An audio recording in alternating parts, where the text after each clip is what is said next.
Hello, c'est HR, votre chroniqueur. Alors aujourd'hui, comme promis, je termine pour vous mon cycle sur les films avec Bruce Lee. Enfin bon, avec Bruce Lee, dans la réalité des faits, son dernier film était Le Jeu de la Mort 1. On va pas se mentir, le film Le Jeu de la Mort 2 est totalement commercial. Ce film est sorti 8 ans après la mort de Bruce Lee et a des caractéristiques totalement floues et a une conception très particulière. Alors oui, aujourd'hui, il y a les deepfakes. On peut modifier les images comme on le souhaite. Mais pour l'époque, ce film a marqué un réel tournant dans l'histoire cinématographique de ce qui, à mon sens, irrespectueux. Mais bon, ce n'est que mon opinion perso. Mais malheureusement, ce film, Le Jeu de la Mort 2, est un film qui a été fait pour de mauvaises raisons.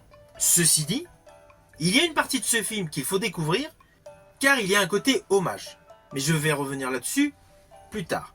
Tout d'abord, voici le pitch. Alors le pitch est assez simple. Il est censé faire la suite du premier film, donc Le Jeu de la Mort. Avec principalement une enquête menée par le personnage Billy Lo, interprété donc par Bruce Lee dans le premier film, concernant l'assassinat d'un maître de kung-fu. Plus précisément, son ami Chenko. Celui-ci suspecte un certain gang, et de fil en aiguille se fait tuer. De ce fait, c'est son frère qui vient poursuivre l'enquête. Voilà. C'est le pitch de base de ce film. Mais alors là où il y a un problème énorme, c'est qu'en fait dans ce film, il y a une totale abstraction de la carrière d'acteur du personnage Billy Lo, interprété par Bruce Lee. Ça c'est un premier fait. Ça a été effacé. Donc déjà sur le plan scénaristique, il y a un truc voilà, qui a été zappé. Sur le début de ce film, forcément vous allez voir que nous découvrons Bruce Lee. L'acteur est dans le film. Mais en fait, il y a eu des scènes qui ont été agrémentées, des scènes qui ont été retournées pour coller avec des rushs du film Opération Dragon. De ce fait, tous les plans séquences où vous voyez le personnage interprété par Bruce Lee de dos, c'est un autre acteur. Les quelques moments où nous découvrons Bruce Lee de face, en fait, ce sont donc des images qui n'avaient pas été usitées pour le film Opération Dragon.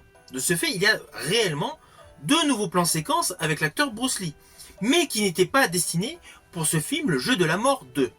Et cela va être le cas pendant toute une première partie de ce film, avec des images officielles de l'acteur Bruce Lee, des séquences qu'il a réellement tournées, plus des reshoots avec un autre acteur.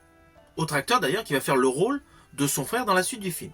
Alors lorsque je vous disais qu'il y a quelques séquences à voir dans ce film, c'est par rapport à la jeunesse de Bruce Lee. À un moment dans le film, il y a une présentation par le biais de flashbacks de la jeunesse du personnage interprété par Bruce Lee. Et en fait, ce sont de réelles images d'archives de la jeunesse de Bruce Lee. Voilà. Pour moi, c'est le seul attrait de ce film. Mais déjà, l'utilisation dans son contexte, voilà, je suis un petit peu perplexe.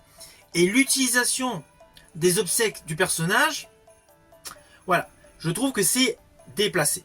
Et alors l'autre chose qui est complètement absurde, c'est que vous allez reconnaître quelques plans séquences, on va dire plus figés, de Big Boss et de la Fureur du Dragon.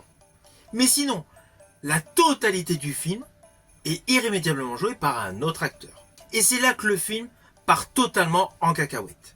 À partir du moment où le personnage Billy Lo est mort, donc l'autre acteur prend définitivement le premier rôle de ce film. Et là, nous avons la suite de l'enquête avec un retournement de situation, un twist, mais complètement loufoque. Mais bon, lorsque je dis loufoque, c'est qu'en fait, on n'a pas l'explication du motif de ce retournement de situation. Il peut être logique, mais le motif de ce twist n'existe pas.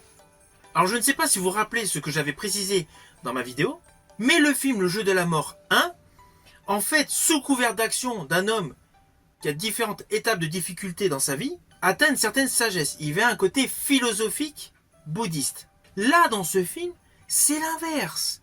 La philosophie, elle a disparu. Le côté symbolique du personnage interprété par Bruce Lee, qui grimpait différents étages d'une pagode pour atteindre la sagesse, là, dans ce film, on repart sur un style James Bond, avec une forteresse cachée, qui se retrouve en sous-sol. Ce qui fait qu'au lieu de s'élever vers la sagesse, on descend dans les profondeurs, excusez-moi le terme, de la connerie.